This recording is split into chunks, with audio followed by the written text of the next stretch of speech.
even that second mode, the 1/3 vote or signature of at least all the members of the House, ay marami ng requirements ngayon under the decision and the subsequent resolution of the Supreme Court. No? Ito pong kung tawagin natin for the past impeachment processes ay express lane is not that express anymore. Nako, mga kababayan, eto na, Congresswoman Luistro. Lumipat na nga kaya ito sa panig ng ating Vice Presidente. Pero bago po natin ipagpatuloy yan, huwag niyo po kalimutan mag-subscribe po dito sa ating YouTube channel. So ito mga kababayan, isang magandang araw na naman po sa ating lahat. At ito meron po tayong balita ngayon mga kababayan na talaga namang ikakagulat po ito ng mga anti-Duterte o anti-Sara Duterte mga kababayan na gustong ma-impeach po itong ating Vice Presidente. Kakayanin nilang marinig itong pahayag po ni Luistro mga kababayan. Panoorin po natin itong video na to. So, okay na yan. Let's go to the impeachment complaint against the Vice President. Kailan naman po uusad naman ito na mapupunta? Yung ginawa natin sa impeachment complaint against President Marcos, ganyan din po ba yung ruta nito? Hihimayin din in form, in substance, pagbobotohan, the same process? You will remember, Alvin, no? The first, the second, and even the third, yung final kahapon. Opo. Against the Vice President, were all filed under the first mode. This is by private individuals endorsed by House members. Correct. So hindi na ito kagaya nung express lane daw mga kababayan, ano? Dadaan pa talaga ito sa mahaba-habang proseso. So to your question, same procedure po ba ang mangyayari? Yes. And as to when mag-start ang Justice Committee, kung kailan po ito i-refer ng plenary sa ating komite. In other words, hanggat wala pong referral ang plenary nitong mga impeachment complaints na ito papunta sa Justice Committee, the Justice Committee cannot take any action on the said complaints. Okay. So, ganun pala yung proseso, no? Pero, kakayanin pong aksyonan ito bago yung break. Kasi may break sa... Nako, ayan, may break pa pala kasi meron mahal na araw mga kababayan. No, hindi na naman matutuloy yung session nito. Somewhere in March, di ho ba? Nakalimutan ko na naman i-check kung kailan eksakto yung break. Alam ko may break eh. May Holy Week break dyan eh, somewhere. Yes, I understand we have a break. This is one thing na kailangan din nating liwanagin, no? Because the Honorable Supreme Court has, with its recent resolution, the January 28, 2026 resolution, changed the definition of session day for purposes of impeachment, di ba? It does not necessarily follow the practice of the legislature when we speak about session day, no? Under the new definition, session day is equivalent to a calendar day so long as the House of Representatives holds session. Ang question, Alvin, paano pag nag-recess? Kaya nga. Di walang session, di ba? So, Nako, ayan na mga kababayan. Walang session. Nako, mag-iiyakan na naman dito ang mga anti-Sara Duterte mga kababayan. Dahil nga dito sa marinig natin na mga pahayag po nitong si Congresswoman Luistro. So how do we count now the number of session days, no? And even the Justice Committee, I agree, is affected by that decision, by that definition, because we are bound to finish the proceedings before the Justice Committee without going beyond the period of 60 session days, no?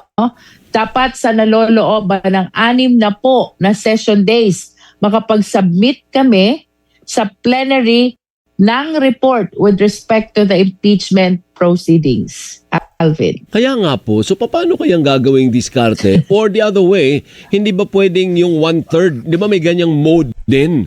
Is it possible, Congresswoman, na mag-shift sa ganong mode? Or pag nasimulan mo na yung ganitong mode, nakatali ka na dyan? Tama ka doon, Alvin, no? It's either magkaroon ng transmittal to Senate via 1/3 or ma-refer sa Justice Committee kung alin ang mauna. because these are the two ways of initiating an impeachment complaint. Either the plenary via 1/3 vote at least of all the members of the House would transmit the impeachment complaint to the Senate directly, or yung impeachment complaints would be referred by the plenary to the Justice Committee. Pero ipaalala natin, Alvin, even that second mode, the 1/3 vote or signature of at least all the members of the House, ay marami ng requirements ngayon under the decision and the subsequent resolution of the Supreme Court, no?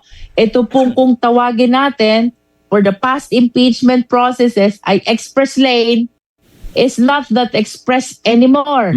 Kapagkat ayaw Nako, mga kabayan. Hindi na express lane anymore na itong mga kababayan. po sa Supreme Court, number 1, dapat nakalakip ng ebidensya. Number 2, dapat sufficient ang evidence to support impeachment complaint. Number 3, dapat mag-issue ng notice to the respondent, and the respondent should be given time to answer. Kung halimbawa, tatagalan din mag-reply ng...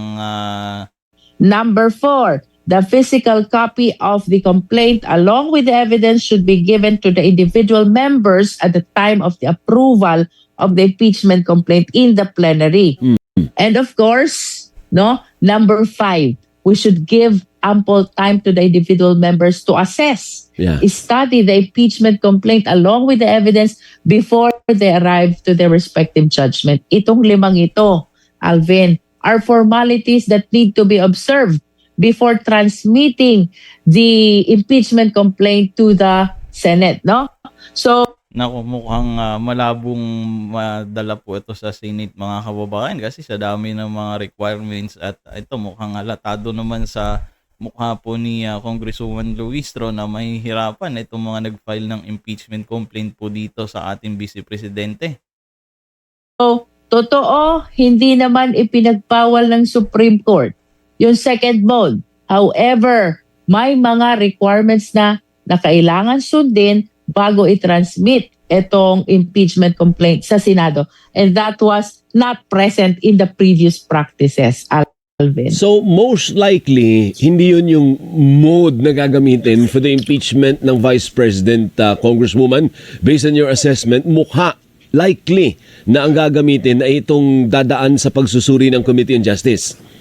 You are correct, Alvin. As a matter of fact, at the onset, from the very start, nasa first mode talaga sila. So, no way na mag-shift sila doon sa second mode, no? Let us remember, doon sa first mode, the impeachment is filed by a private individual endorsed by the House members, no? Ito yon. I think the first, the second, and the third are all filed under the first mode, if I am not mistaken, Alvin, no?